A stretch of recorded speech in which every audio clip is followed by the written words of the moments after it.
So when I go out walking in the world, which I do almost every day, sometimes with a pet and sometimes it's just me on my own, I like to talk to people.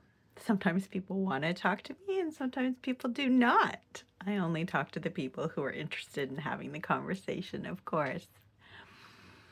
So yesterday, as I was out walking, I had two different conversations. One was an opportunity where I saw a woman. There was a man who was, I don't know, a person of interest. Something wasn't right. He was, doing some things that were not right.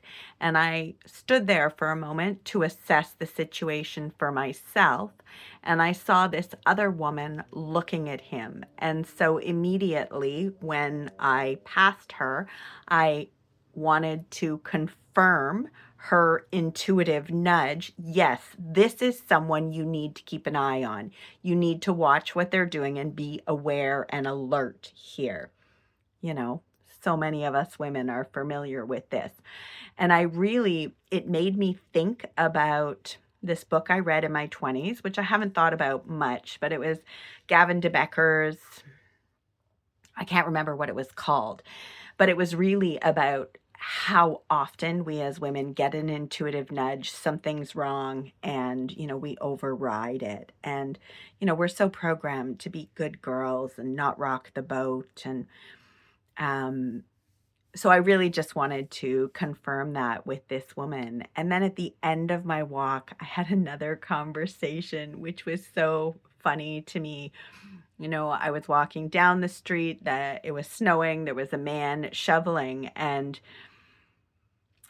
he was really annoyed and agitated about the fact that he was shoveling. And I get it. We've had a lot of snow this year, but it's only January and this is Ontario, Southern Ontario, and there's going to be more snow. And you can be frustrated and annoyed about it, but the snow's going to keep coming.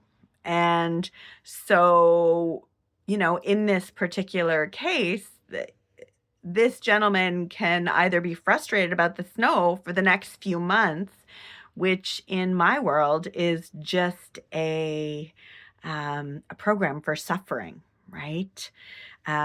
When we could write a new story and just allow, yep, there's going to be snow. Yep, this is some hard work. Yep, lucky me, I'm able to actually do the shoveling or whatever news story it is.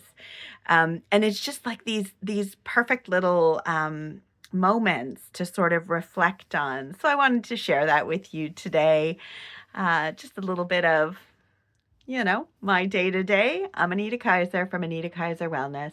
Have a beautiful day, my friends. Much love.